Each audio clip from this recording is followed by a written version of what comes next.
সালাতের আহকাম। সালাতের পরিচয় ও ফজিলত। সালাত আরবি শব্দ। এর আবিধানিক অর্থ দোয়া, রহমত, ইস্তিগফার, তাসবিহ ইত্যাদি। শরীয়তের পরিভাষায় সালাত বলতে বোঝায় সালাত এমন কিছু সুনির্ধারিত কথা ও কাজ বিশিষ্ট ইবাদত যা তাকবীরের মাধ্যমে শুরু হয় এবং সালামের মাধ্যমে শেষ হয়। ইসলামের ৫ স্তম্ভের দ্বিতীয় স্তম্ভ সালাত। ফার্সি ভাষায় যাকে নামাজ বলা হয়। ঈমান ছাড়া অন্য ৪টি রুকনের মধ্যে এটা সর্বশ্রেষ্ঠ ইবাদত। সালাতকে ইমাদুদ্দিন বা দিনের খুঁটি বলা হয়েছে। খুঁটি ছাড়া যেমন ঘর হয় না, তদ্রূপ সালাত ছাড়াও দিন পূর্ণ হয় না। সালাত যে ফরজ তা অকাট্য দলিল দ্বারা প্রমাণিত। মুমিন বালিগ, পুরুষ, মহিলা সকলের জন্যই তা অবশ্য পালনীয়। এ প্রসঙ্গে আল্লাহ তাআলা ইরশাদ করেন, তোমরা সালাত কায়েম করো ও যাকাত দাও এবং যারা রুকু করে তাদের সাথে রুকু করো। সূরা আল বাকারা ৪৩। অন্যত্র ইরশাদ হয়েছে, নিশ্চয়ই নির্ধারিত সময়ে সালাত কায়েম করা মুমিনের জন্য অবশ্য কর্তব্য। সূরা আন-নিসা ১০৩। মুহাম্মদ সাল্লাল্লাহু আলাইহি ওয়াসাল্লাম ইরশাদ করেন, তোমরা তোমাদের প্রতিপালকের ইবাদত করবে, ৫ ওয়াক্ত সালাত আদায় করবে, রমজানে সাওম পালন করবে, তোমাদের রবের ঘরের উদ্দেশ্যে হজ আদায় করবে, স্বতঃস্ফূর্তভাবে নিজেদের সম্পদের যাকাত আদায় করবে, তাহলে তোমরা তোমাদের প্রতিপালকের জান্নাতে দাখিল হতে সক্ষম হবে। মুসনাদে আহমদ ২২,৯২০। হযরত উমর ফারুক রাদিয়াল্লাহু তাআলা আনহু তার প্রশাসকদের নিকট এ মর্মে পত্র প্রেরণ করেন যে, আমার মতে তোমাদের সর্বাধিক গুরুত্বপূর্ণ আমল হচ্ছে সালাত। যে ব্যক্তি সালাত হেফাজত করলো এবং যথাসময়ে সালাত আদায় করলো, সে তার দ্বীনের হেফাজত করলো। আর যে ব্যক্তি তা বরবাদ করলো, সে সালাত ছাড়া অন্য আমলকেও চরমভাবে বরবাদ করে দিল। মুওয়াত্তা ইমাম মালিক। সালাত ঈমানকে মজবুত করে। সালাত মানুষের দেহ, মন মানসিকতাকে সকল প্রকার পাপ ও অশ্লীলতা থেকে দূরে রাখে। আল্লাহ তাআলা ইরশাদ করেন, নিশ্চয়ই সালাত অশ্লীল ও মন্দ কাজ থেকে বিরত রাখে। আল্লাহর জিকিরই সর্বশ্রেষ্ঠ। তোমরা যা করো আল্লাহ তা জানেন। সূরা আল আনকাবুত ৪৫। আল্লাহর রাসূল সাল্লাল্লাহু আলাইহি সাল্লাম ইরশাদ করেন, তোমাদের কি মতো যদি কারো ঘরের দরজায় কোনো নদী থাকে এবং তাতে সে প্রতিদিন ৫ বার করে নিয়মিত গোসল করে, তবে এই গোসলসমূহ তার শরীরের কোনো ময়লা থাকতে দেবে? সাহাবায়ে কেরাম বললেন, না, তার দেহে কোনো ময়লাই থাকতে দেবে না। তখন নবী করিম সাল্লাল্লাহু আলাইহি সাল্লাম বললেন, ৫ ওয়াক্ত সালাতের দৃষ্টান্তও ঠিক এইরূপ। আল্লাহ এই সকল সালাতের মাধ্যমে যাবতীয় গুনাহ দূর করে দেবেন। সহিহ বুখারী। সালাতের নিষিদ্ধ সময়। ৩ সময় সালাত আদায় করা নিষিদ্ধ। তা হলো সূর্যোদয়ের সময়, ঠিক দুপুরের সময় ও সূর্যাস্তের সময়। হযরত উকবা ইবনে আমের রাদিয়াল্লাহু তাআলা আনহু বর্ণিত হাদিসে আছে, তিনি বলেন, রাসূলুল্লাহ সাল্লাল্লাহু আলাইহি ওয়াসাল্লাম আমাদেরকে নির্ধারিত ৩টি সময়ে সালাত আদায় করতে নিষেধ করেছেন। তা হলো সূর্যোদয়ের সময়, যতক্ষণ না সূর্য উপরে উঠবে, প্রায় ২৩ মিনিট। সূর্য পশ্চিম দিকে ঢলে পড়ে এমন সময়, যতক্ষণ না পুরো ঢলে পড়ে, ঠিক দুপুরকালে। এবং সূর্য অস্ত যাবার সময়। এ ৩ সময়ে সব ধরনের সালাত ও তেলাওয়াতের সিজদা নিষিদ্ধ। সালাতের মাকরুহ সময়। সূর্যের রং পরিবর্তন হয়ে গেলে আসরের সালাত আদায় করা। মাগরিবের সালাতের ওয়াক্ত শুরু হলে গড়িমসি করে সালাত আদায়ে দেরি করা। এশার মাকরুহ সময় হলো মধ্যরাতের পর হতে সুবহে সাদিক পর্যন্ত। তবে ভিতরের সালাত ইশার পর হতে সুবহে সাদিক পর্যন্ত আদায় করা যায়। এর কোনো মাকরুহ ওয়াক্ত নেই। দিনই গুরুত্বপূর্ণ কাজে ব্যস্ত থাকার কারণে যদি সালাতের মাকরুহ ওয়াক্ত এসে যায়, তবে তা মাকরুহ হিসেবে গণ্য হবে না। যেমন কোরআন মাজিদের তাফসির, দরসে হাদিস ও ফিকহের মাসায়েল আলোচনা ইত্যাদি। তবে সকলের উচিত সকল মাহফিল ও দরসের প্রোগ্রামে যথাসময়ে সালাত আদায় করা। যে সকল সময়ে সালাত আদায় করা মাকরুহ উল্লেখ করা হয়েছে, সেসব সময়ে কোরআন তিলাওয়াত, দরুদ শরীফ, ইস্তিগফার, জিকির আজকার করা মাকরুহ নয়। জুমুয়া, ঈদ, কুসুফ, ইস্তিকা ও হজের খুতবা দিতে দিতে যখন ইমাম দাঁড়ান, তখন নফল সালাত আদায় করাও মাকরুহ। ঈদের দিন ঈদগাহে নফল সালাত আদায় করা মাকরুহ। ৫ ওয়াক্ত সালাতের নিয়ত। সালাতে নিয়ত করা ফরজ। নিয়ত অর্থ মনের সংকল্প।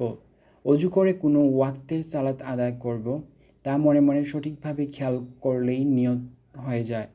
আরবি নিয়ত করা শর্ত নয়, তবে যদি কেউ শুদ্ধ উচ্চারণে আরবি নিয়ত করতে পারে তা উত্তম। ফজরের 2 রাকাত সুন্নাত সালাতের নিয়ত। আমি আল্লাহর উদ্দেশ্যে কাবা শরীফের দিকে মুখ করে ফজরের 2 রাকাত সুন্নত সালাতের নিয়ত করলাম। আল্লাহু আকবার। ফজরের 2 রাকাত ফরজ সালাতের নিয়ত। আমি আল্লাহর জন্য কাবা শরীফের দিকে মুখ করে ফজরের 2 রাকাত ফরজ সালাতের নিয়ত করলাম। আল্লাহু আকবার। জোহরের 4 রাকাত সুন্নাত সালাতের নিয়ত।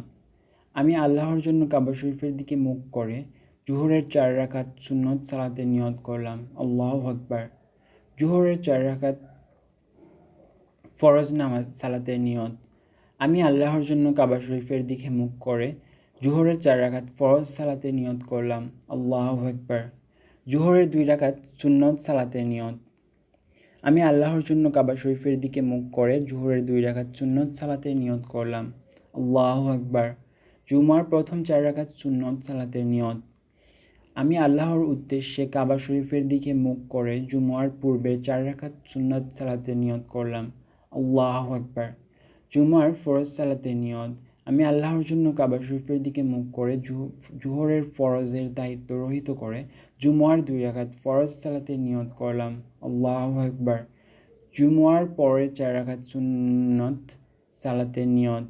আমি আল্লাহর জন্য কাবা শরীফের দিকে মুখ করে জুমার পরে 4 রাকাত সুন্নত সালাতের নিয়ত করলাম। আল্লাহু আকবার। জুমার পরের 2 রাকাত সুন্নত সালাতের নিয়ত। আমি আল্লাহর উদ্দেশ্যে কাবা শরীফের দিকে মুখ করে জুমার 2 রাকাত সুন্নত সালাতের নিয়ত করলাম। আল্লাহু আকবার। আসরের 4 রাকাত সুন্নত সালাতের নিয়ত। আমি আল্লাহর উদ্দেশ্যে কাবা শরীফের দিকে মুখ করে আসরের 4 রাকাত সুন্নত সালাতের নিয়ত করলাম। আল্লাহু আকবার। আসরের 4 রাকাত ফরজ সালাতের নিয়ত। আমি আল্লাহর উদ্দেশ্যে কাবা শরীফের দিকে মুখ করে আসরের 4 রাকাত ফরজ সালাতের নিয়ত করলাম। আল্লাহু আকবার। মাগরিবের 3 রাকাত ফরজ সালাতের নিয়ত। আমি আল্লাহর উদ্দেশ্যে কাবা শরীফের দিকে মুখ করে মাগরিবের 3 রাকাত ফরজ সালাতের নিয়ত করলাম। আল্লাহু আকবার। মাগরিবের 2 রাকাত সুন্নত সালাতের নিয়ত। আমি আল্লাহর উদ্দেশ্যে কাবা শরীফের দিকে মুখ করে মাগরিবের 2 রাকাত সুন্নত সালাতের নিয়ত করলাম। আল্লাহু আকবার। ঈশার 4 রাকাত সুন্নত সালাতের নিয়ত। আমি আল্লাহর উদ্দেশ্যে কাবা শরীফের দিকে মুখ করে ঈশার 4 রাকাত সুন্নত সালাতের নিয়ত করলাম। আল্লাহু আকবার। ঈশার 4 রাকাত ফরজ সালাতের নিয়ত। আমি আল্লাহর উদ্দেশ্যে কাবা শরীফের দিকে মুখ করে ঈশার 4 রাকাত ফরজ সালাতের নিয়ত করলাম। আল্লাহু আকবার। ঈশার 2 রাকাত সুন্নত সালাতের নিয়ত। আমি আল্লাহর উদ্দেশ্যে কাবা শরীফের দিকে মুখ করে ঈশার 2 রাকাত সুন্নত সালাতের নিয়ত করলাম। আল্লাহু আকবার। ভিতরের 3 রাকাত ওয়াজিব সালাতের নিয়ত। আমি আল্লাহর জন্য কাবা শরীফের দিকে মুখ করে ভিতরের 3 রাকাত ওয়াজিব সালাতের নিয়ত করলাম। আল্লাহু আকবার। তারাবি সালাতের নিয়ত। আমি আল্লাহর জন্য কাবা শরীফের দিকে মুখ করে তারাবি এর 2 রাকাত সুন্নত সালাতের নিয়ত করলাম। আল্লাহু আকবার।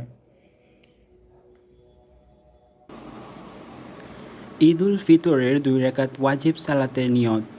আমি আল্লাহর জন্য কাবা শরীফের দিকে মুখ করে ঈদুল ফিতরের 2 রাকাত ওয়াজিব সালাত 6 তাকবীরের সহিত আদায় করার নিয়ত করলাম। আল্লাহু আকবার। ঈদুল আজহার 2 রাকাত ওয়াজিব সালাতের নিয়ত। আমি আল্লাহর জন্য কাবা শরীফের দিকে মুখ করে ঈদুল আজহার 2 রাকাত ওয়াজিব সালাত 6 তাকবীরের সাথে আদায় করার নিয়ত করলাম। আল্লাহু আকবার। নফল সালাতের নিয়ত। আমি আল্লাহর জন্য কাবা শরীফের দিকে মুখ করে 2 রাকাত নফল সালাত আদায় করার নিয়ত করলাম। আল্লাহু আকবার। যখন ইমামের সঙ্গে জামায়াতের সাথে সালাত আদায় করবে তখন সব জায়গায় মুতাওয়াজ্জিহান এর পূর্বে ইমামের পিছনে ইক্তেদা করলাম বাক্যটি বাড়িয়ে বলবে। কেউ কেউ আরবি নিয়ত মুখস্থ করতে পারে না বলে সালাতই পড়ে না, এটা বড়ই ভুল কথা। সালাত আদায়ের নিয়ম। সব কাজের একটি নিয়ম আছে, নিয়ম অনুযায়ী কাজ করলে সুফল পাওয়া যায়। সালাত গুরুত্বপূর্ণ ইবাদত, যা মহানবী সাল্লাল্লাহু আলাইহি সাল্লাম আমাদেরকে বাস্তব আমল দ্বারা শিখিয়েছেন। কোনো প্রকার ভুল হলে সালাতের ক্ষতি হয়, গুনাহ হয়। ভুল সালাত মহান আল্লাহ তাআলা কবুল করেন না। 2, 3, 4 রাকাত বিশিষ্ট সালাত আদায় করতে নিয়মের কিছুটা তারতম্য রয়েছে। 2 রাকাত বিশিষ্ট সালাত আদায়ের নিয়ম। সালাত আদায়ের ইচ্ছা করলে এ ব্যাপারে নিশ্চিত হতে হবে যে সালাতের শর্তগুলোর কোনোটা যেন বাদ না পড়ে, অতঃপর ধারাবাহিকভাবে বর্ণিত কাজগুলো করবে। পাক পবিত্র হয়ে একনিষ্ঠভাবে মহান আল্লাহর দিকে মনোনিবেশ করতে হবে। মনে করতে হবে যে আমি মহান আল্লাহর সামনে দাঁড়িয়ে আছি, তিনি আমাকে দেখছেন। কিবলামুখী হয়ে নিয়ত করে 2 হাত কানের লতি পর্যন্ত তুলে আল্লাহু আকবার বলে নাভির নিচে হাত বাঁধবে। স্ত্রীলোক হাত বাঁধবে বুকের উপর। নিয়ত করতে হবে, নিয়ত মনে মনে হলেই চলবে, তবে মুখে উচ্চারণ করা উত্তম। এরপর ছানা পড়বে। ছানা হলো সুবহানাকা আল্লাহুম্মা ওয়া বিহামদিকা ওয়া তাবারাকা ইসমুকা ওয়া তাআলা জাদ্দুকা ওয়া লা ইলাহা গায়রুক। এরপর আউযু বিল্লাহি মিনাশ শাইতানির রাজিম পড়বে। এরপর বিসমিল্লাহির রহমানির রহিম পড়বে। তারপর সূরাতুল ফাতিহা পড়বে। সূরা ফাতিহা পড়ার শেষে মনে মনে ইমাম ও মুক্তাদি সকলেই আমিন বলবে। এরপর অন্য কোনো সূরার কমপক্ষে বড় 1 আয়াত অথবা ছোট 3 আয়াত পড়বে। তারপর আল্লাহু আকবার বলে রুকু করবে। রুকুতে কমপক্ষে 3 বার সুবহান রাব্বিয়াল আযীম বলবে। তারপর সামিআল্লাহু লিমান হামিদা বলে সোজা হয়ে দাঁড়াবে। দাঁড়ানো অবস্থায় রাব্বানা লাকাল হামদ বলবে। তারপর আল্লাহু আকবার বলে সেজদা করবে। সেজদায় কমপক্ষে 3 বার সুবহান রাব্বিয়াল আ'লা বলবে। তারপর আল্লাহু আকবার বলে সোজা হয়ে বসবে। এরপর আল্লাহু আকবার বলে দ্বিতীয়বার সেজদা করবে। এরপর কমপক্ষে 3 বার সুবহান রাব্বিয়াল আ'লা বলবে। এরপর আল্লাহু আকবার বলে সোজা হয়ে দাঁড়াবে। এভাবে প্রথম রাকাত শেষ হবে। এখন দ্বিতীয় রাকাত শুরু হলো। প্রথমে বিসমিল্লাহির রহমানির রহিম পড়বে। তারপর সূরাতুল ফাতিহা পড়বে। তারপর পূর্বের মতো সূরা মিলাবে। তারপর প্রথম রাকাতের মতো রুকু সেজদা করবে। 2 সেজদার পর সোজা হয়ে বসবে। তাশাহুদ পড়বে। দরুদ শরীফ পড়বে। দোয়া মাসুরা পড়বে। ডানে বামে মুখ ফিরিয়ে আসসালামু আলাইকুম ওয়া রাহমাতুল্লাহ বলবে। এভাবে 2 রাকাত বিশিষ্ট সালাত শেষ হবে। 3 রাকাত বিশিষ্ট সালাত আদায়ের নিয়ম। 3 রাকাত বিশিষ্ট ফরজ সালাতে দ্বিতীয় রাকাতের পর শুধু তাশাহুদ আত্তাহিয়াতু থেকে আবদুহু ওয়া রাসূলুহু পর্যন্ত পড়বে। তারপর তাকবীর বলে সোজা হয়ে দাঁড়াবে। তারপর বিসমিল্লাহির রহমানির রহিম পড়বে। তারপর সূরাতুল ফাতিহা পড়বে, অন্য কোনো সূরা পড়বে না। এরপর পূর্বের মতো রুকু সেজদা করবে। সেজদার পর সোজা হয়ে বসে তাশাহুদ, দরুদ শরীফ ও দোয়া মাসুরা পড়বে। তারপর ডানে বামে সালাম ফিরিয়ে সালাত শেষ করবে। 4 রাকাত বিশিষ্ট সালাত আদায়ের নিয়ম। 4 রাকাত বিশিষ্ট ফরজ সালাতে দ্বিতীয় রাকাতের পর শুধু তাশাহুদ পড়বে। পরে তৃতীয় রাকাতের জন্য তাকবীর বলে উঠে দাঁড়াবে। এরপর বিসমিল্লাহির রহমানির রহিম পড়বে। সূরা ফাতিহা পড়বে। তারপর রুকু সেজদা করে চতুর্থ রাকাতের জন্য উঠে দাঁড়াবে। চতুর্থ রাকাতে তৃতীয় রাকাতের মতো শুধু সূরা ফাতিহা পড়ে রুকু সেজদা করবে। সেজদার পর বসে তাশাহুদ, দরুদ শরীফ ও দোয়া মাসুরা পড়বে। তারপর ডানে বামে সালাম ফিরিয়ে সালাত শেষ করবে। সালাত ওয়াজিব, সুন্নত বা নফল হলে তৃতীয় এবং চতুর্থ রাকাতে সূরা ফাতিহার সাথে কুরআন মাজিদের কমপক্ষে ছোট 3 আয়াত অথবা বড় 1 আয়াত তিলাওয়াত করবে। উল্লেখ্য যে উপরোক্ত নিয়ম ইমাম ও একাকী সালাত আদায়কারীর জন্য। ইমামের পেছনে ইক্তেদা করলে দাঁড়ানো অবস্থায় শুধু সানা পড়ে নীরব থাকতে হবে। সূরা ফাতিহা এবং অন্য কিরাত পড়তে হবে না। সালাত আদায়ের নিয়মাবলী চিত্রাকারে নিম্নে প্রদত্ত হলো। সালাতে এমনভাবে দাঁড়াতে হবে যেন উভয় পায়ের বৃদ্ধাঙ্গুলি এবং গোড়ালি এক সমান ফাঁক থাকে। ছবিতে দুইটি পা এমনভাবে রাখা হয়েছে, উভয় পায়ের বৃদ্ধাঙ্গুলের মধ্যে যেমন 4 আঙুল ফাঁক রয়েছে, তেমনি গোড়ালির দিকেও 4 আঙুল ফাঁক রয়েছে। চিত্র অনুযায়ী এভাবে আঙুলগুলো খোলা রেখে আঙুলের মাথা কিবলামুখী করে 2 হাত কানের লতি বরাবর উঠিয়ে তাকবীরে তাহরিমা বলে ডান হাতের কনিষ্ঠা ও বৃদ্ধা আঙুল দিয়ে বাম হাতের কবজি বাঁধবে। চিত্র অনুযায়ী আল্লাহু আকবার বলে রুকুতে যাবে। 2 হাত হাঁটুর উপর রাখবে যেন গিরার উপর ভর পড়ে। আঙুলগুলো খোলা থাকবে। পিঠ এমনভাবে সোজা রাখবে যেন পানির পেয়ালা পিঠের উপর রাখলে স্থির থাকে। ঘাড়ও ঠিক এক বরাবর থাকবে। রুকুর তাসবিহ পড়বে। সামি আল্লাহু লিমান হামিদা বলে চিত্র অনুযায়ী একেবারে সোজা হয়ে দাঁড়াতে হবে। দাঁড়ানোর পর রাব্বানা লাকাল হামদ বলবে এবং সেজদার দিকে নজর রাখবে।